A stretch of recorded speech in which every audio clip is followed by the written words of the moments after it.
from an undisclosed location in a variety of places. It's time once again for the long shot come hell or high water. Tonight's episode, Mi Cuarto es un desastro. And now, please welcome the host of the long shot, Sean Conroy.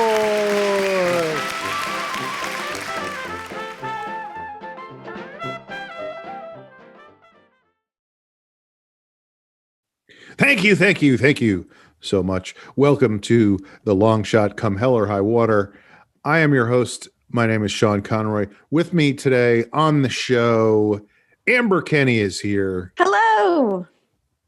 Joe Wagner is smoking. Hey, babies. He's smoking a doobie, right? Also here today, the silhouette of Jamie Flam. I planned it this way because I think as the sun sets, it might reveal. You have some beautiful flare, almost vertical flares framing you. Mm-hmm. Jamie. If you could see I'm at my sister's house. I'm house sitting and watching their dog. Beautiful. And it's Sean's been there. I have, but not inside, only outside. Not I was inside, inside for a second, but not. Well, you're looking at where you were standing. Out behind me is that yard. But it's really pretty out there. Jamie, it looks directed by J.J. Abrams. He loves light flares. Yeah. Star Trek was full of them, and you were just like, "What the hell was that supposed to be?" Bad robot. Okay, but Jamie, it works for you. Thanks, buddy. How long are you there for, Jamie? I got here Thursday night, and I'll be here till Monday morning. 3 days. Nice long weekend. Mm-hmm. That's a nice little weekend, yeah. So you decided to take a vacation while everything, the winter disaster in Texas? Please don't compare me to Ted Cruz. No. It's not like that. Although my neighborhood there was some big sales going on. I don't know what I'm trying to equate, but I'm confident, and that's all that matters. Then I was with you, and then the sales. I just really. I was trying to equate real estate, drug sales. What's going Texas? on? Where are you, Jamie? Texas is to Cancun as Pasadena, or as my neighborhood in LA, Fairfax Melrose, is to Pasadena. And in my neighborhood right now, there's some sales where there's some teenagers waiting in line to pay. Flee them. There's a lot of missing. Yeah, we need more information for sure. That was one of those math equations where a lot of the variables were wrong. Like it was just incorrect. Like you have to do like the please excuse my dear Sally. Like you calculated order of operations. it in the wrong order. Yeah. Yeah, but we got every good boy deserves fun. That kind of thing. You improv'd it. That was my best Robin Williams impression. All right. Well, we always like to start the show here on the Long Shot with a segment called Checking In, which has nothing to do with being at the Ritz in Cancun. It just has to do with being on this show or being in Pasadena. So why don't we start today with Joe? All day I thought, who is he going to pick? Who is he going to pick? Because we haven't seen Amber and Jamie. See you guys again. I like to picture you waking up like in your jammy jams and a sleep cap, being like, podcast day. Right. He does like a half stretch and a yawn and then has a realization like dun, dun, dun, dun, dun, dun, dun, dun, podcast day.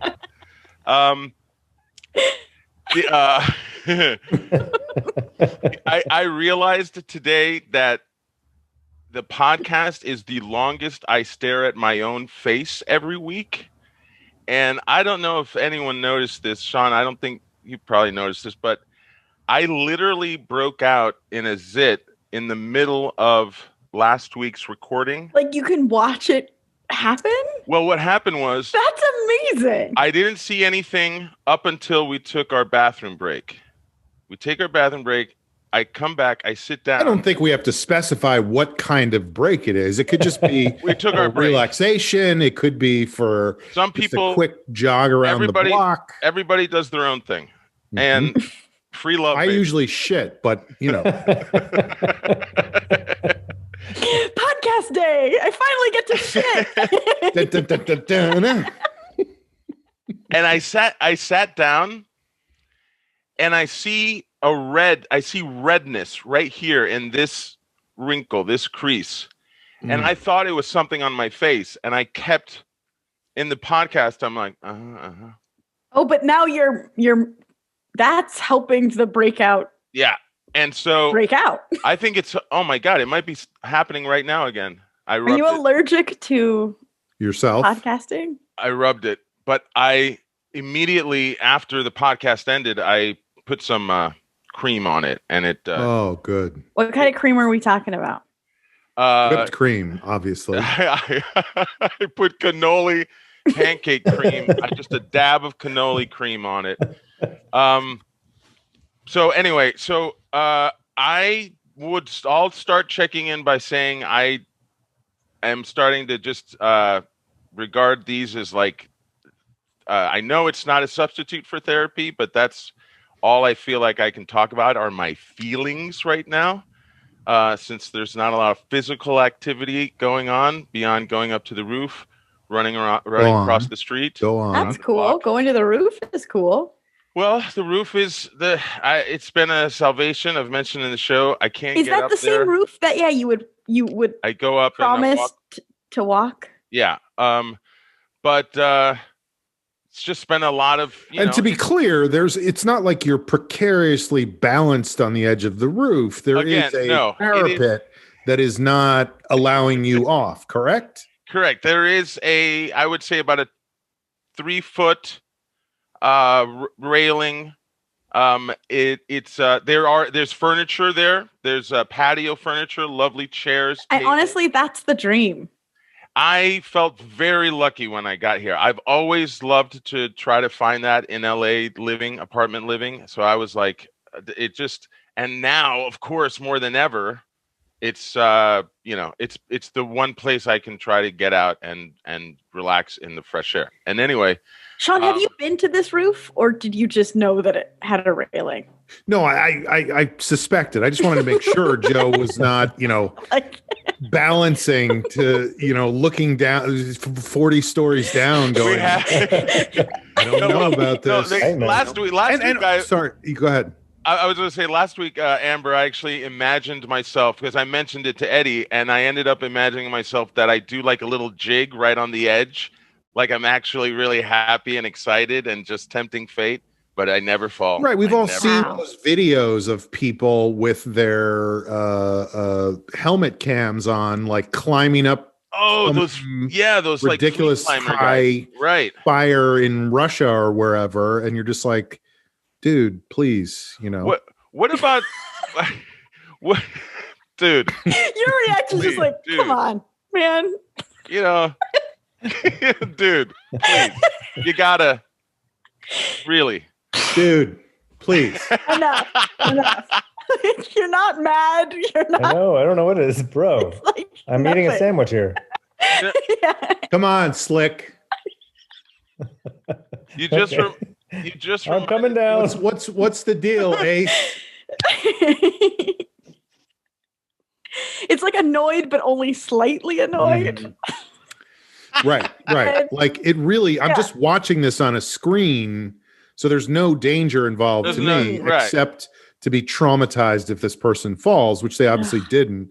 Well, and by the way, you're watching it, right? So the ending is not gonna. I mean, unless you do go to snufffilm.com or whatever. I don't know what you watch on the dark. By the way, today's episode is sponsored by snufffilm.com. On the dark web. Feeling despair? Come see someone else's death. Ugh. It won't make you feel better, but it will be horrifying. That's our guarantee. Snufffilm.com. We live in a day and age of those free climbers and guys like Jackass, but you reminded me, Sean, of one of my favorite old timey films. Have you guys ever seen is this like the train footage? One?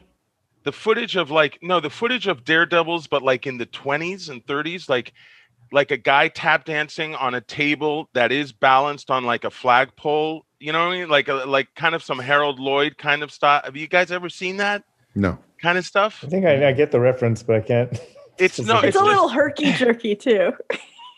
It's just it's Well, when Peter Jackson is actually colorizing it and slowing it down. no, dubbing it. no. He would never do The guy that. is actually saying, "Why are you forcing me to do this?" They had lip readers check to see. And everyone else is like, come on. Dude, They look please. happy, dude. Dude, come on. The dude looks happy. The dude looks. They're off screen, but somehow they read those lips as well. There's depression right now. Come on. Dude. Dude. We Meanwhile, know the guy is just breaking out right here. no, while it's he's doing roaring. it. We know things are roaring, but please, come on, man. Things were roaring because the pandemic ended. That's why. I it was know. I exciting think we're becomes. gonna get. I mean, fuck. I think next year, this time, I will be standing on a table on a telephone pole, maybe not tap dancing, but at least Breaking, to dude. Electric Boogaloo. Yeah. Yeah. We're gonna roar, y'all. It's Mhm. gonna happen. Mhm. So just I'll say this. I am happy to announce that my co-writer Matt and we have now finished 7 pages of our script. Nice. What are you shooting for? Between 60 and 70, around there. 10%. So 10% Or more. And we started on Wednesday. Correct. Thank you. I couldn't do the other calculation. I did the easy math. So My dear Aunt Sally. we started on Wednesday. We've been doing 2 to 3 pages a day, and So that's you worked for 2.5 days, yeah? we did of actual script writing. Monday and Tuesday, we signed off on our outline. You know, where it's like you go, we hammered out this outline. We gave it a few passes. The last one, we really kicked the tires, as they say. We really shook. I saw Gene Wilder once describe that when you have this draft, you have to shake the pillars of the draft and let everything crumble down, and whatever's still standing, you keep that and you move on to the next draft. And so we did that. He was an actor, yeah? But he co-wrote Jamie, you might know this. He co-wrote a great screenplay for one of the most classic comedies of all time, Young Frankenstein. Something that I think you would want to write a screenplay just as funny. I would love to. Yeah. Yeah, and Still. Just do it. so Yeah. I mean, Jamie, I'm doing it right now. I can't believe it. I've never written anything. Young Dracula? Young Mummy? Young zombie. You know that you guys know Young Mummy is so sad. You know, there's a horror film. Young Jekyll and Hyde? There's a horror film about Dracula's dog. No, I did not know that. There is. What's up with him? What's his Yeah, called- what's the deal? Is it's he a called, vampire dog? It has a couple of titles. Is he also a vampire, or is he just? Yes. Oh. And he turns other dogs into vampire dogs, but he can also bite people and turn them into vampires. So he's, but Boy, it's that called sounds Zoltan. complicated. It's called Zoltan, Hound from Hell, Hmm. or you can also find it as Dracula's Dog. And I like Dracula's dog. It gets to the point. if you like dogs, by the way, if you like dogs, I it's do. a great dog. It's a great dog movie. There's no Great. way. No, it's fun to see. If you like dogs and you dogs. like them being turned into vampires. Well, or see them, and they do glowing eyes on the dog, Is there a catchphrase for it? Like, for example, Tagline. yes, do bite the hand. Just that do feeds it. you. Oh. Just do it. Just do it. Just do it. It's a great. It's a fun movie. It's a fun movie. It's not a great. Obviously, it's a low budget exploitation movie, but it's a fun movie anyway. Great ending. Great shock ending. You're saying they underpaid the dogs? Do you want to? No, not in real life. Do you guys? Anybody want to guess as to the shock ending of Zoltan, Hound from Hell? I'm happy to take a crack at it, but not first. I want to see somebody else get it wrong before. You're all creatives. You're all writers. Mm-hmm. That Zoltan was capable of turning human the whole time or something. Because I agree with you. Uh-huh. Because why?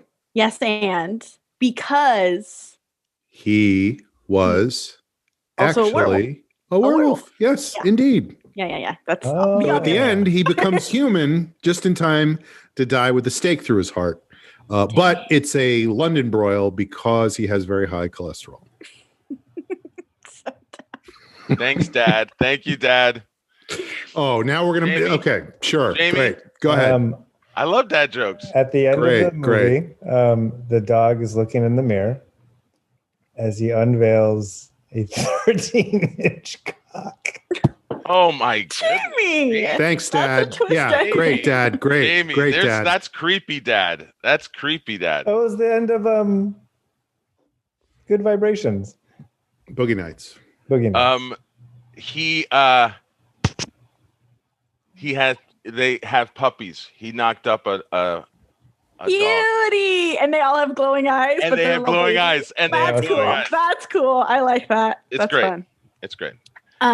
Spoiler alert. Spoiler alert. I ruined the movie, but I just couldn't help myself. Wait, maybe this could be the tagline for it is sometimes litter is good. That's not bad. Thanks. I mean, no, of course it's just puppies, 'cause it's the surprise twist ending. So Right. Yeah, it does. Maybe It that might could be tip for the hat. the sequel for that. It might tip the hat a bit much. Anyway, so I'm happy to share with all the listeners and you guys that wait, why were we talking about that? because Young I'm writing. Frankenstein. We finally got to Frankenstein. Yes. writing. We finally got to writing. We're seeing all the fruits of our labors of literal almost 3 months of. I remember even early on, I talked about how I was really anxious to start writing. You know, when you have this project in your head and you want to write a script, you just want to. For me, I just wanted to start writing scenes, and my friend helped balance me out in that way. Where we actually, Sean, you even mentioned too, where you just have to kind of be in it for a while and let it all get figured out in your head. I just feel like you have to shake the pillars and then let the bottom fall out, and what's left, yes, you know, is Go London from there. broil. The thing about that analogy, or Mm-hmm. in what context are you ever shaking pillars? If you're Samson Okay. and you All right. just grew your hair back and you're in the temple for the first time in a while, you're Okay. blind now because Delilah betrayed you, but your hair has grown back and you're very strong again. Your hair is your strength. My favorite Bible story growing up, Samson, Mm-hmm. because he was like a superhero. I thought it was You know, I Because- think I had a book called Young Samson. Is that like a thing? sure. It could. Certainly he Young. was that at Well, one he point. was young. Yes, I had something that did focused age. on that. he did age. He went through a variety of phases over the course of his life. And in my head, I think I had read in some version of the Bible, maybe a kid's Bible or something, that he, his last words are he prays to God to give him the strength to kill the Philistines. And I thought that was so fucked up that he's like, let me kill all these people. Let my final act be to murder all these people inside this structure, the temple, which he did. He wasn't just brainstorming about stuff to do. I feel like his killing of the Philistines was related to things that had happened to him and his people before that, correct? And I'm not saying revenge is the right thing, but it's not like it was just like he woke up on a Tuesday and was like, I'm going to kill the Philistine. No, but that's the thing that he specifically, that what always got me was that he specifically asked God, let me kill, give me the strength to kill. And that's Like that you're praying to God, that it's like, let me kill. But but it's a great final shot, Boom, Did you not everything goes read down. my commandments, my son? One of them is about thou shalt not hold it, God. They are Philistines. By all means, here's your strength. Well then, yes, do Amber. you feel like he unfairly blamed Delilah for her shortcomings?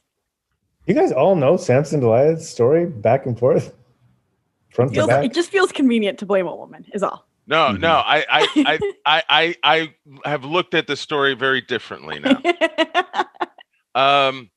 So we're on our way. We're on our way. The writing journey is happening. And By the way, when Samson yes, Let's just killed talk about killed the Samson Philistines, entire episode. God gave him the strength to kill the Philistines. You know what Samson said after that? Thank you. Thanks, Dad. thanks, Dad. And God was like, "Whoa, hold on, I'm not joking. Oh, I got what you did. Initially, God said Who's the to dad now?" Initially, I believe God said to Samson, "Dude, please, Hmm. come Come on, on. come on, Come on. come on." So you have 7 The sandwich. pages. You have 7 pages, somewhere between 53 and 63 to go. Correct. And we're gonna we're aiming for the end of March to have this first draft ready and ready to send to friends and get some feedback and then keep rewriting. But the ball is in motion. It feels good, and that was the highlight of my week. So I'm That's- happy. yeah. I'm ready to keep sharing that each episode. I'll say what page we're on. I'll at least It feels update. repetitive. Well, no. I don't mean it to make it. I'm not saying it's going to be my check-in every time. I'm just saying at least in my parting shot, I will give a page update as to where we are at because I've It's never a way to keep you accountable as well. correct. Yes, and for me too. I know it. Yeah, it'll be good to hear. So that's where I'm at. Great.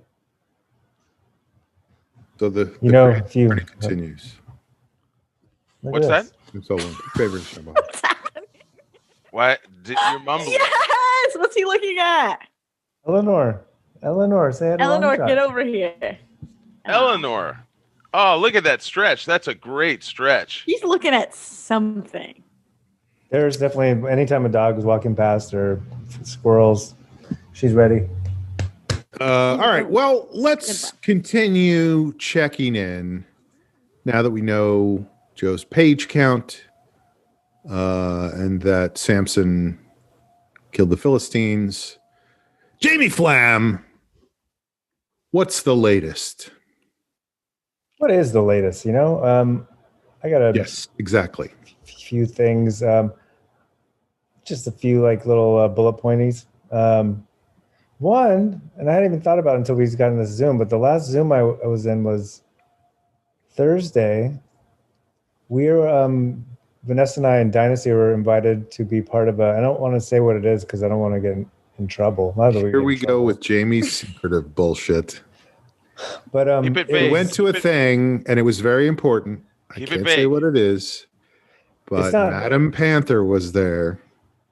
no Madam Panther, but it was a coalition of It rhymes with Mobile Mesmerize. venues to talk about how we're all going to approach the situation as venues. It was mostly music venues, and I just What's got to say, happening? Is there's someone making tea? What's going on there? in regards to Eleanor, No, there's that- like a squeaky Yeah. a new squeak, alarm noise, kind of. not here. Somebody's driving a tractor. What's going on? I didn't change anything. It sounds like one. I'm not accusing you. I'm saying we're hearing something. I don't know where it's coming from. It sounds Like like a it's- wheeze, like a very long, uninterrupted wheeze that's going up and down in tone.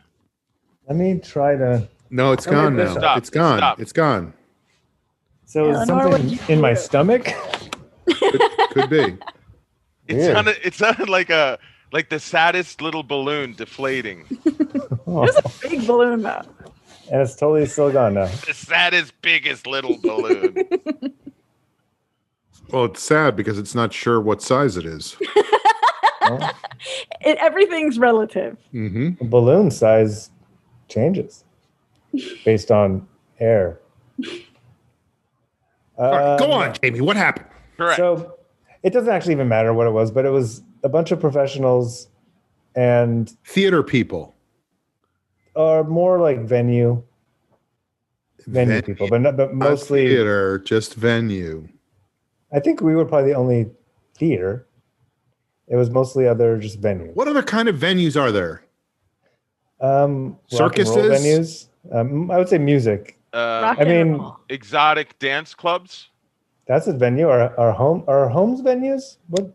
No, I guess not. I guess if you put on shows there, which we've done here, so I would be in a venue right now. We put on shows in your But the show place, was not Sean. inside. The show was outside. So the venue is really the yard, not the inside. That's true. So, Maybe the venue is in the eye of the Beholder. beholder, yeah, I think the that's audience. Right. true. But it was all to say, it was so serious, and obviously it was talking about serious stuff. But I'm so used to like interacting with people in comedy. Did you get in there and mix it up? I did not mix anything up. I Throw a was few silent. clips out there to keep things light. No, whenever there was those moments where I was like, do I have to say something? And I was never called out or anything like that. There was like 20 people. So it was just a reminder that All right, who have we not heard from about how to solve these problems? Where's the Dynasty typewriter person? Who's that? I thought that was going to come because there's a moment where they're like starting to like go down a list of like, is this person here? But we never came up. Thank God. But I love that we're part of a community that like largely, even if it is our own neuroses and all these things, that there's a silliness, and there is like most of our Zooms are with people. There's going to be some small talk and some silliness and some fun. But also like I just started texting with Vanessa, and I'm like, Maybe that's a new catchphrase for the podcast. Small talk, silliness, and fun. It's fair. with Sean Conroy. Hosted by Sean Conroy. But I just reverted back to a very high school, college. Anytime if there's something serious, even though it directly even affects like where I'm at, I can't not go to being in junior high and just being the kid that needs to like I need to be silly with someone. So I'm just Did you texting start with shooting Vanessa. spitball? Did you start? Did you start? Did you start? Did you shart? Did you Somebody shart in sharted. the middle? I mean, we're on Zoom, and I can still that the smell it, sound? and I heard it. That so. was the sound. Jamie, did you like? I'm just imagining you like spitballs and making fart sounds in the back, but you're on Zoom. You're not in the back, but are you on video? Even sometimes in this podcast, I mean, at any point I can look at anyone, but it's traditionally Amber, since we're doing it, where I see like a little grin, and it's like, I'm sure we all do it with each other, but for that whole thing, it's like all these serious people.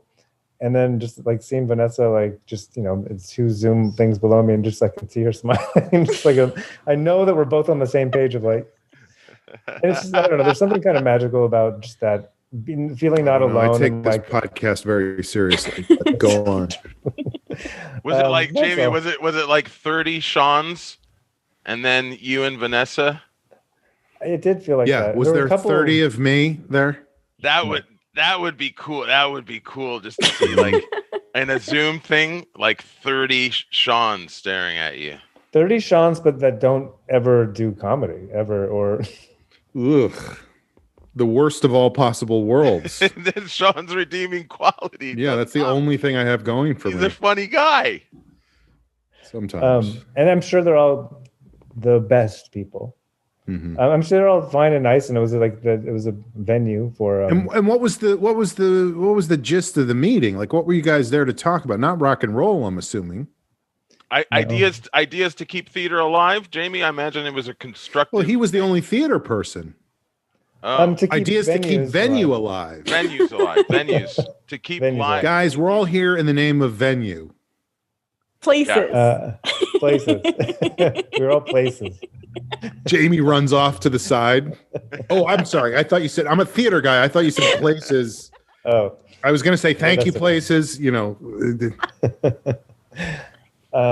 Yeah. I mean, there's funding right now. There was like an act passed, and so it's talking about like a lot of the minutia of that, and like how we're going to access these funds What kind of eventually, what act? these What things kind of mean act for was us. it? And Act 1, Act 2. I got a guy who dances on a table on top of a telephone pole. Will knock your socks off. It's cool that you guys are coming together to, it sounds like, work together and help each other out. It isn't like a dog eat dog Dracula No, it felt like that way. It was like It wasn't a Dracula dog. Look, guys, we need to not bite the hand that feeds us. No, I think Let's just do it was neat. Sometimes litter is good. Jamie, the Cecil Hotel there. That's funny. Jamie, I have a specific question as far as venues. Were any of the Complex Theater Row people there? No, it was mostly music venues. Oh, okay. It was mostly, and some like very notable ones. It was cool though to feel like, but on most of them on any given night, don't feel like we're competing with our programming. But but no, it did feel cool to feel like there's people that are much more what's the word I'm looking for? Rock and roll? No. Supportive? No. Industrious. Professional? Professional. Yeah, I got a question. I got a question for the Dynasty Typewriter guy. What kind of music you play there at the Dynasty Typewriter? Because I need to know if we're competing or not. Oh, comedy. Okay, he can stay. Oh, funny songs? He looks silly though. I'll tell you that. He looks silly. Looks like he's trying to be silly with somebody right now. I don't know who. Who's Madam Panther? You being silly, pal? Because we're on Zoom. Let's take it seriously, all right? Somebody's paying for this. Sorry, Fonda Theater. Fuck you, Fonda Theater. You suck. Type. Gossip column. Shots fired. Feuding. Aaron, please take that out. No. Fuck you, Fonda Theater is the name of this episode. There's that. That was just a little aside. In other news, I got. So you felt a little. I just want to, put a headline get into on this a little more. You felt a little out of place because you're a comedy guy, and everybody there was more serious than that. I wouldn't even equate it to being a comedy guy, but I think it definitely put some kind of context and just a reminder that we do exist, I believe, in a world where there's a lightness, and even for more serious things, it was straight to business. It was very professional. I don't think anything was wrong with it. It's funny because this is a different experience that I had, but what you're saying reminds me of that, which was I was talking to some friends on Zoom, and it's always this is going to sound obnoxious, but what else is new? But there's just a difference in talking to people that are not in comedy versus talking to people that are in comedy in terms of what people think is funny and whether they think they're funny or how funny they'll allow other people to be sometimes, I find. And the people I was talking to today, nice group of people, and there's a couple of people who think that they are really funny, in a civilian way, not in a comedy way. Honestly, the worst. It's hard. Yeah, it's really hard because not only, this is my own issue, but there was one person in particular who was one of those people who needed to top whatever the last thing said was. So, and I find myself to be funny at times. At times I'm sitting here You've reading made a living off of it. From a book of dad jokes, but sometimes I do find the things I say funny, and other people do too. Some of them find some of what I say funny. You are a professional. And he couldn't stop himself. Anytime I said something, everybody else would laugh, and then he would try to chime in with something to top that. And there was even a moment, and it actually, in kind of a funny way, reminded me of Jamie. And I don't mean to insult Jamie, but I said something and everybody laughed, and I could tell that he was trying to come up with something to top it. No. He was going like this. He was literally on Zoom going, yes, yes, yes, yes. Like he was revving his engine to get to the next thing while he was thinking about it. And it just reminded me of how we always tease Jamie about yes, but no, and because he was literally saying yes without adding anything. And I was like, was he looking for the end? Yeah, he was trying to come up with something. And it just strikes me that when you're with people who are funny and are comfortable with how funny they are, it's okay to let somebody else get a laugh and know that your chance will come down the line. Totally. You know, I also think that it's funny, people's idea of what they think a comedian is or what a comedian looks like or behaves like is very different from reality. I know when I was interviewed for my job at DreamWorks, I think somewhere on the resume or somebody said that I was a comedian. And the person interviewing me was like, "Are you funny?" And I was like, "Yes." Yes. Like they were like waiting for me to tap dance. And I was like, this isn't the time or place. Like, I don't know. Like, you'll see once you talk to me for 10 minutes. I'm funny. Right. I'm funny once every 10 minutes. But I'm not funny in like a very loud way, I guess. And that always surprises people. And the equivalent question, if you had sat across from somebody interviewing for a job, if you had just stopped and asked them, "How are you at your job?" That's the question. It's like good. I'm really good at it. Are you good at your job? That's essentially what's being asked. And it's like that's a. But I was so not only are you good at your job, but do your job in front of me right now. Exactly. I want to see you do it. Prove it. I was actually really proud of myself that I said yes, because I feel like there's earlier versions of myself that would have been like, "Oh, I don't know, some people think I'm sorry that I even said that I was a comedian. I'm a good person." Yeah, and then and I'm that not a liar. Right, and that I didn't need to back it up. Like I was really proud of myself. I was just like, I'm very funny. I'm extremely. Well, the bluntest version is tell a joke. The bluntest version of that is tell a joke. But that's the worst. But I think another thing I was going to say off of Sean talking about that general dynamic of talking to people not in comedy is that over the years, if you are in comedy, you do develop a sense of timing. You actually do learn timing and rhythm, and that's another thing about topping somebody is that if you have a sense of timing, you recognize, like you said, Sean, the moment is gone. Like you don't. Yeah.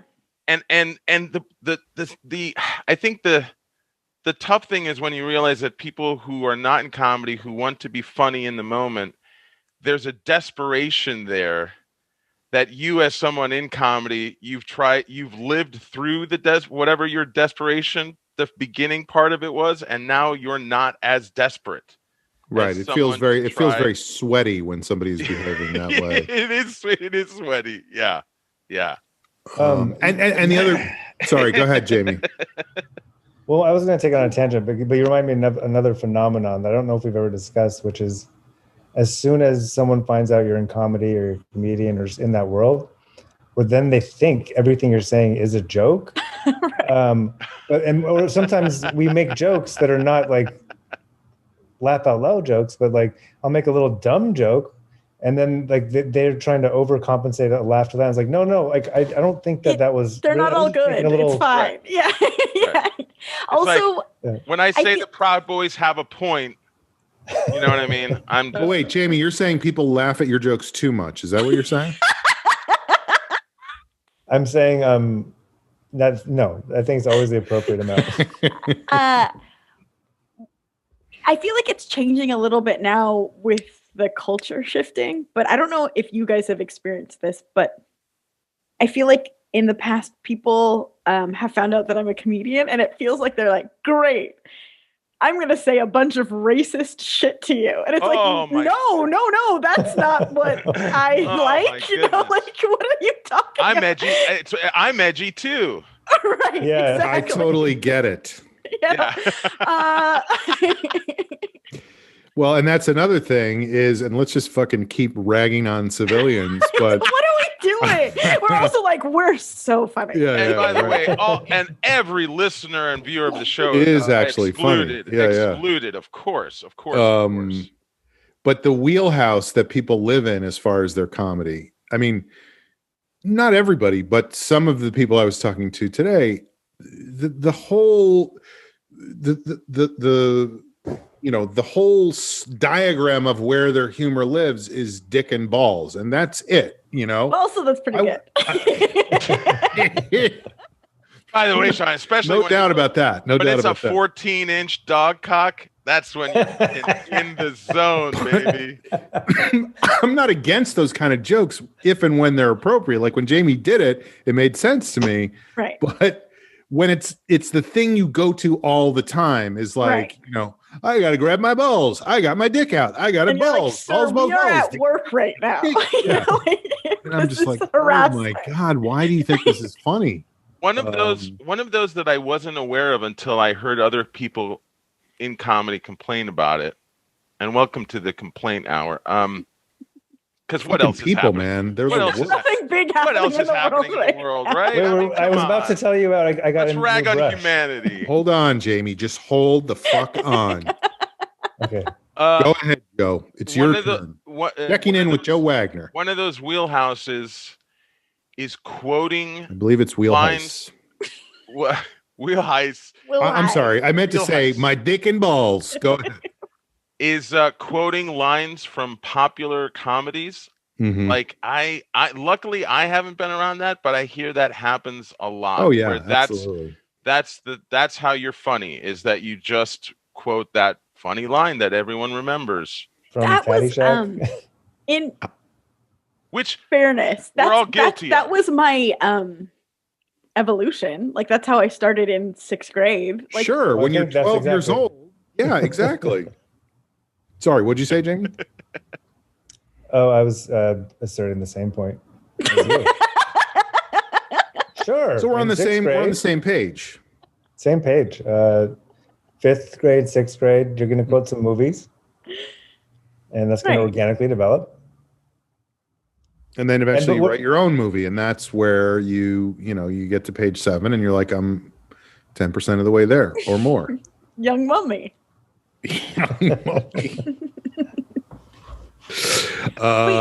Okay, Go ahead. maybe I shouldn't even say this on the podcast because Oh, it boy. is such a good idea and someone's gonna steal it. But this morning, it's Saturday. And this morning we were watching Saturday morning cartoons from our childhood while we were eating breakfast because we were feeling nostalgic. And so Muppet Babies was on. Mm-hmm.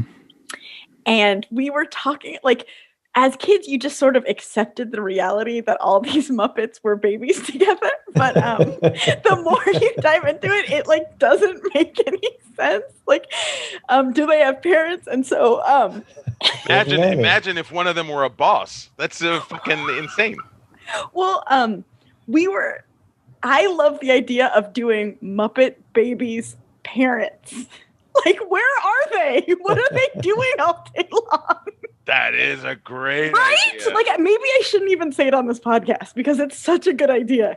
Anyway, Well, who's their nanny or mammy? Manny? she is like, that's what was unclear. Like, are they orphans or I think she's just their babysitter? It's daycare. I don't know. It's It was- funny to me that your Saturday morning cartoons were Muppet Babies. Like I didn't even know that was a cartoon. Really? I guess it It's was a only great ever a cartoon, right? yeah, it's a cartoon. I don't want to make this a Because mine was like Captain Caveman, or great cartoon. Great. Yours more was like the Smurfs. invention of animation. mine was a Yours live guy person. on top of Mine was a live man on top person of building. drawing and flipping through the drawings to make them move. It was just stick figures walking, and it blew my fucking mind. Oh, Methuselah. The horse running. It was just a ball bouncing off a wall. That's what I did in every textbook when I was in high school, was just draw from page to page, just a ball. So you could flip through it and just go, oh, there goes the ball. Every textbook you had a invented bouncing ball in Pong. You invented Pong. it. Right. I don't want to turn this into a serious business-oriented Zoom, but Amber, is Muppet Babies a DreamWorks? No, it's IP? it's Disney now because it's Muppets. That's right. Oh man, It was really, truly a great you cartoon. It gotta was about pitch them. this. The Muppet Babies go on little creative adventures, and they really they're so tapped into some dang cool cute, shit. But it makes it even darker that Kermit and Piggy end up together because it's like, did you never experience anything outside when you were babies? Oh my Like, God, good Amber, Lord. what if the tone is like This Is Us? It's like This Is Us. What? So it's flashbacks. Yeah, yes. Oh my God. Right. Yeah. By the way, I'm just thinking about Saturday morning cartoons, and that was such a big deal to me when I was a kid because I was not allowed to watch Saturday morning cartoons. Like that was forbidden in my house, or as we said there, verboten. In your wheelhouse. Yeah.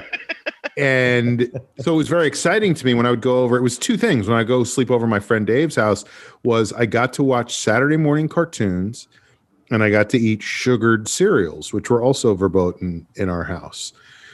So I was always like, I can't wait to get to sleep over his house again because I can watch cartoons. But now I'm like, I honestly don't remember any of the cartoons except for Justice League, which was great, and they fucking ruined it with that goddamn Super Friends. Sorry, Super Friends. Yes, right. Hall of Justice. Meanwhile, at the Hall of Justice. So I guess Justice League. Yeah, you're right. It's now. Wait, what was the name of the guy who said that he was the VO guy? It was the guy who played Ted Baxter. Ted Knight. Mm-hmm.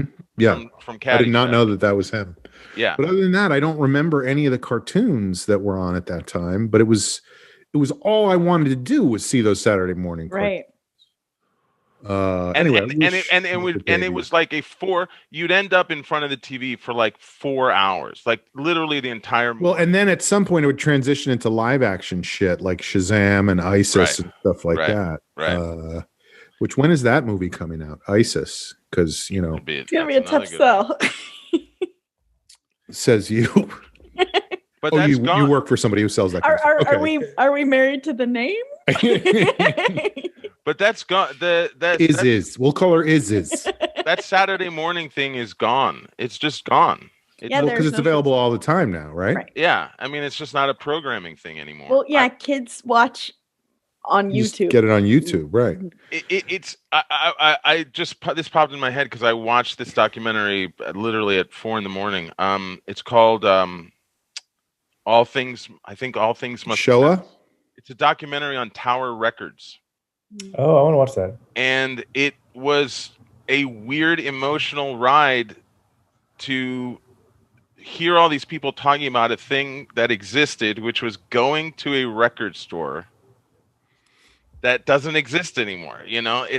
How communal it was. Like Elton John would go to the Tower Records in LA every day and he would buy thousands of dollars of albums. Like he would go down. That's how he kept his records on the charts. Yeah, like how did he not just have them at some point? No, but that's exactly what it was, Amber. Is that he loved going to the store, and it was it was a daily experience for him, and he loved buying new music. Like he wanted to buy all. He was a fan. It was seeing him as a fan.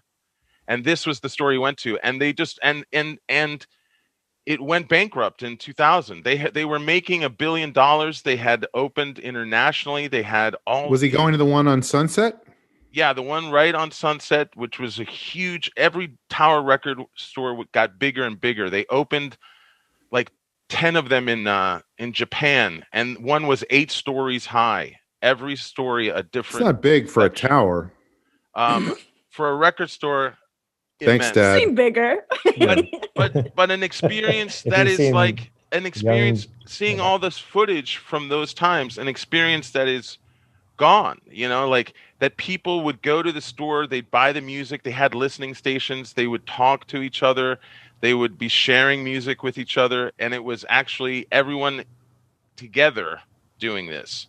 Sir, I notice you're looking for a record. Would you like to buy an Elton John record? Mr. John. Why? No. I'm not Elton John. I'm just a record buyer out for a day to buy records. I'm just a Texan visiting Los Angeles. Goodbye, Norma Jean. Anyway. The Elton John story, sorry, that just reminded me that I think about constantly. I think he said it on a carpool karaoke. So I'm so sorry that I'm bringing it up, but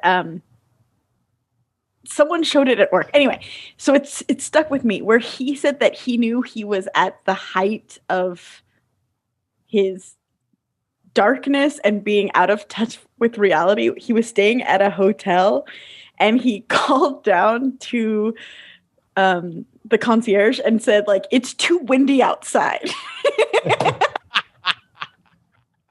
It makes me laugh so hard. Like, imagine thinking that you have any control over the weather. I don't know.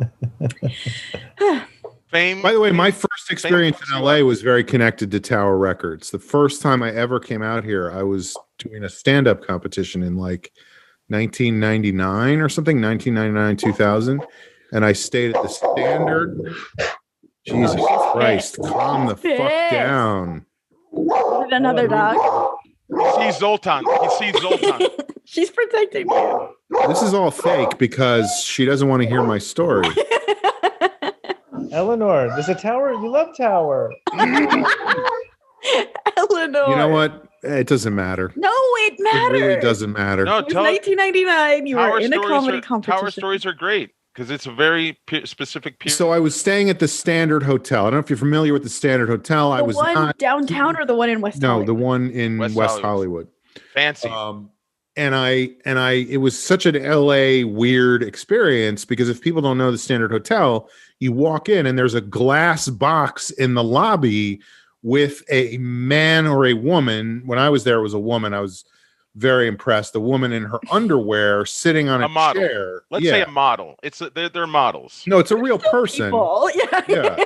No, but I mean, they're not. It's not like a regular. It's not like Jamie in a Speedo. It's No. Yeah.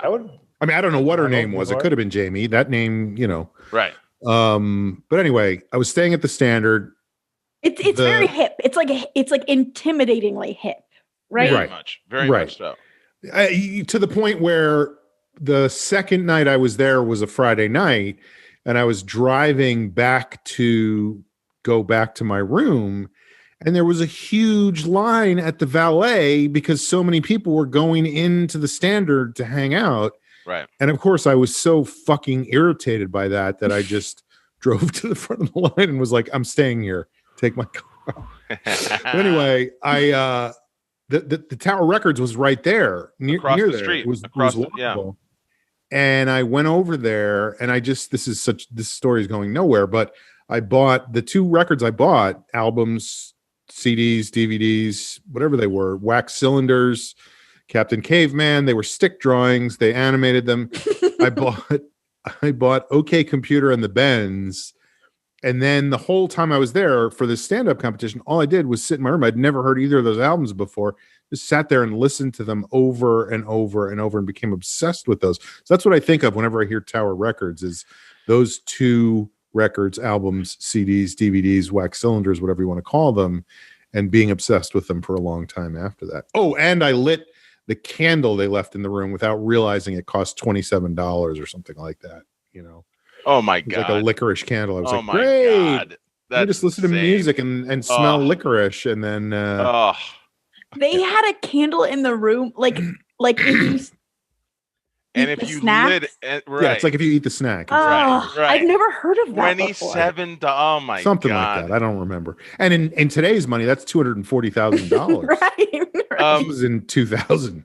They mentioned in this documentary that that Tower Records on Sunset was where celebrities and pop star they would go to buy music. Yeah, exactly. Yeah, and celebrities to be professionals that were would be in comedy. I see you're picking up Radiohead. Can I interest you in Elton John? Not me. I would go there with my buddies every now and then. We'd drive out there, and I saw Tupac Shakur. I just stood by Tupac Shakur for a good 10 minutes. We were just both looking at music. It was that kind of tour. Sir, please get away from me. It was even Tupac was intimidated by me at the time. It was that kind of place. And the sad part is that the guy who created this, Bob Tower. Once CDs came along and they transitioned to CDs, they thought, okay, we're going to be fine. Like they thought No one. This is the end of technology. No one could really admit to themselves that the writing was on the wall for their business model. It was going to just disappear. And I think Jamie, if anything, with venues, that's where a lot of people are right now of like, how do we make sure that this doesn't disappear? Because it has to come back, live performing has to come back. I don't know. Maybe I'm too sunny rosy, but I feel like venues, or if they can last until the pandemic's over, they're going to be fine because people are dying to be in a communal space with each other and experience something. Last episode I was on, Sean was talking about like, it's so weird. I'm thinking about wanting to go to theater. I feel like it's not weird. I feel like everyone is craving being in a group of people and experiencing the same thing. Sharing a little joy. Because we've been alone for a year now. The demand is certainly the demand is there. I think it's everyone figuring out how to make sure that they can make it to the finish line. Last Saturday we at Dynasty, that's why I couldn't record, was we did a Valentine's Day thing where you can spend money to get a quick date underneath our marquee. You get to spend money. How did you come up with that one? I do know business. I am a professional. Number one, here's the plan. Number one, get their money. Number two, question mark. Do I have an opportunity for you? You got all this money. What do I do with it? But Saturday and Sunday, we had probably 7 or 8 couples came. We had a whole moment. There was 3 of us, and we gave them a little experience underneath the marquee. They took pictures. We printed the pictures. We gave them popcorn and a little champagne and wine. And just with these few people, it was that connection. And especially, of course, being in our space that we love so much. But like, it was just a taste of what you're talking about right now. And it's like, I can't even imagine what it's going to be like to get 50 and 100 and 200. Can you describe a little more what the experience you gave them was? Mm-hmm. You show up. One of them was usually surprised, so they see like the other had, and it said like their name on the marquee or something. Yeah, to my love. Was ever both of them surprised? No. What are you doing? the two that had the hoods over their heads are ripped off as they're thrown out of van. So that starts it, and then where are we? Yeah, is this a haunted house? It's not Halloween. No, sir. This is a Valentine's Day experience. You're welcome here. I'm trying to think what else we did. So you got there. There's already plates and candles lit. It was like like a romantic underneath, in the box office area. And then were you dressed as Cupid? We had red masks and got dressed up, and this fucking sounds terrifying, by the way. It was adorable. And then you had full face red mask. Oh, we had I do have to admit, it's always been a thing for me that there is no place more romantic than the box office. I mean, that is. Well, they transformed it. Jamie, you transformed it into a. Oh yeah, it was a whole little thing. We put up balloons and then there was a seance, and we gave them a little history of the theater. We had them repeat after us. There was a thing, and then talked about the ghosts of the space, and they would. I'm sorry, honey. This is not what I expected. I'm so sorry. I swear to God, we have tape. Everyone. Love never all dies. The couples were like, we got people saying this was. And that they could have been just being nice, but they seemed very genuine. This was the best Valentine's Day ever had. They're taping us. Please put a good face on it. We don't want them to take legal action. Also, I'm afraid there's a ghost here. I'm trying to think. I think that was it. They just told me there's a ghost. And it was basically like a glorified opportunity for a photo op and opportunity for a photo op. The play, I mean, talk about great romances. Obviously, Romeo and Juliet is up there, but the play that Shakespeare started right after that never got published was about people having a seance in a box office. In a photo op. Just how beautiful that was. Did they see a movie? Did they see? Yeah. Well, that's why they didn't publish it, because nobody knew what the fuck that was. Oh, you're asking Jamie, not me. Okay. Yeah. Was there did you play a romantic movie or? On the very last one on Sunday night was a rental where they did a whole date, and we gave them a tour, and then they watched a movie. They watched some early 2000s romantic comedy that I forgot. Ghost? No. Seance? No. Seance. Young Ghost? Comedy. Young Ghost? Young Spirit? Zoltan, Hound from Hell. All right, Jamie. What else? You're checking in. What else is going on?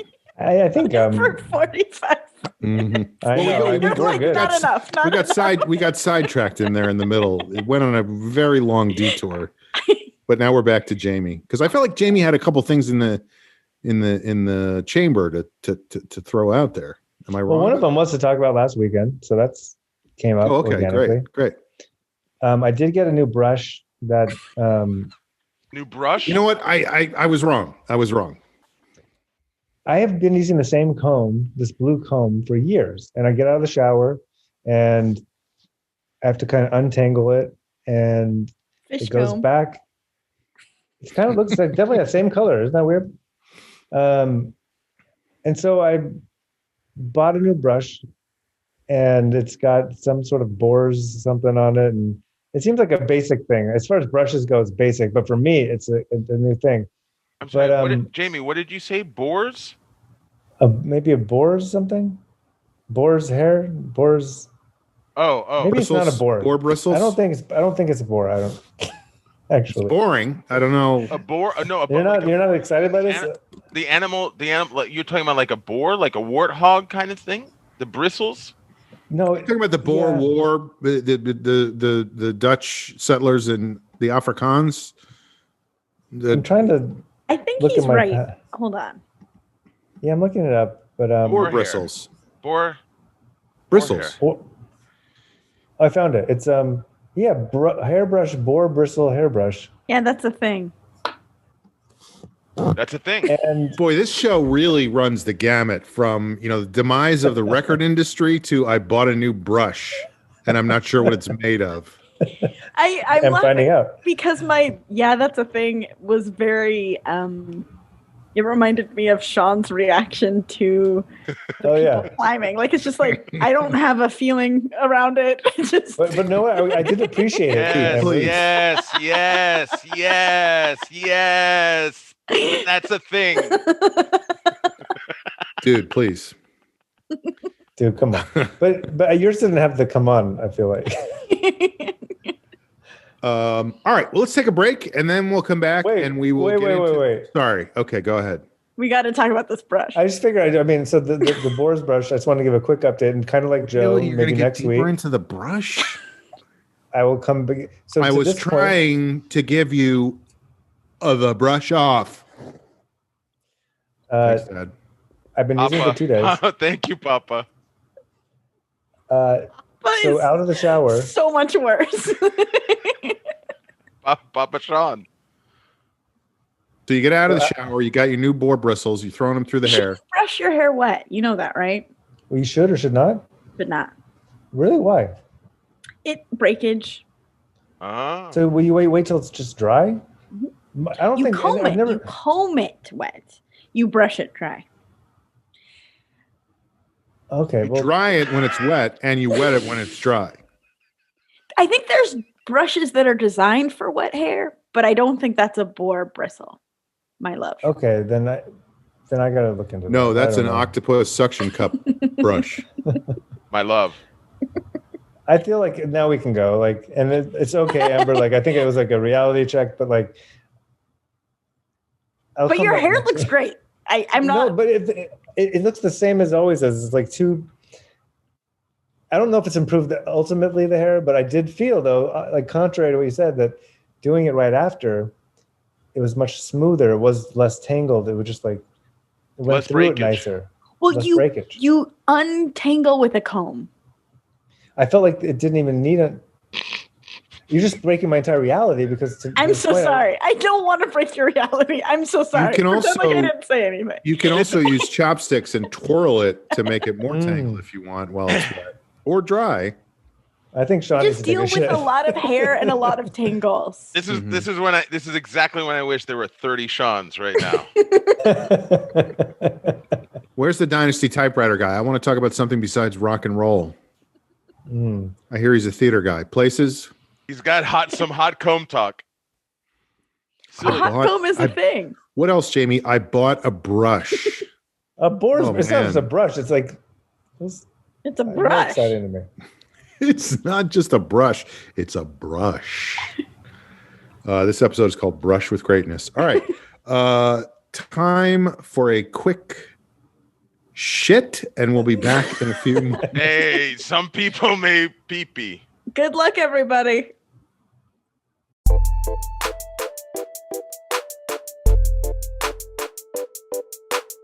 Hey, everybody, this is Sean, and usually this is the time in the show when I tell you to rate, review, and subscribe on iTunes or wherever you get your podcasts. But I'm not going to do that today. What I am going to do is I'm going to ask you to follow us on social media.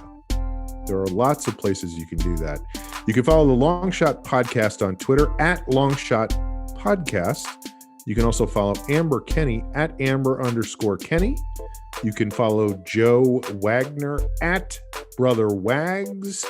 And you can follow Jamie at Jamie Flam.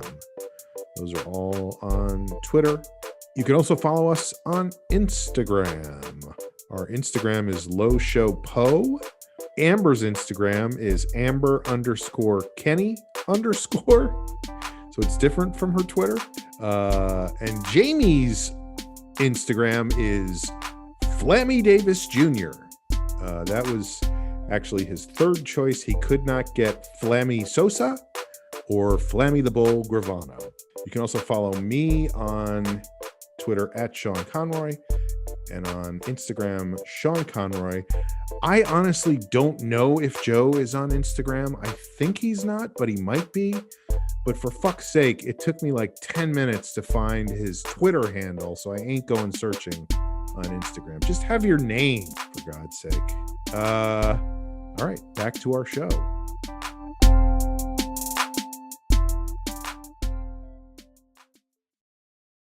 We are back. You are listening to The Long Shot. It is a podcast. We're doing a segment on the show that we always start with called Checking In.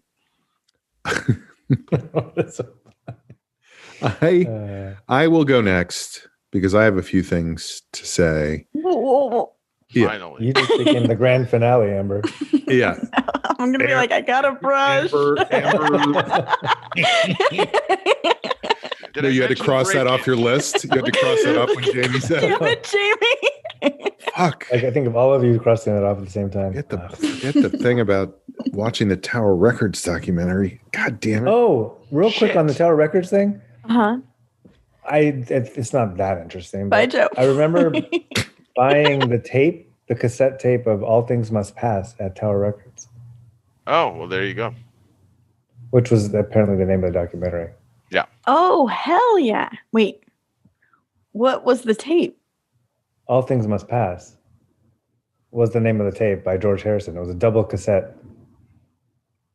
Did you have just one more question? Because we had one in my town and I want to say the name of it, but did you have a record store that you used to go to? You guys are too young to even have independent record stores. No. Because there was a place in my town that was just one place. Like it was no chain. It was called Paul's Record Hut. And it was right by Main Street. And that's where we would go to look at the records. It was before listening stations. It was before records. We didn't know what the store was there for. And it was a hut. It was just a hut. And then architecture had not been invented yet. So anyway, I'll go first. Put a coconut to your ear. Yeah. Yeah. This is actually, I think at least Amber will be happy about this. I don't know about anybody else. And I don't mean to speak ahead of time for what your reaction should be. Joe already hates it. So I'm staying with my parents right now, and they have giant televisions in 4 different locations in the house. Wow.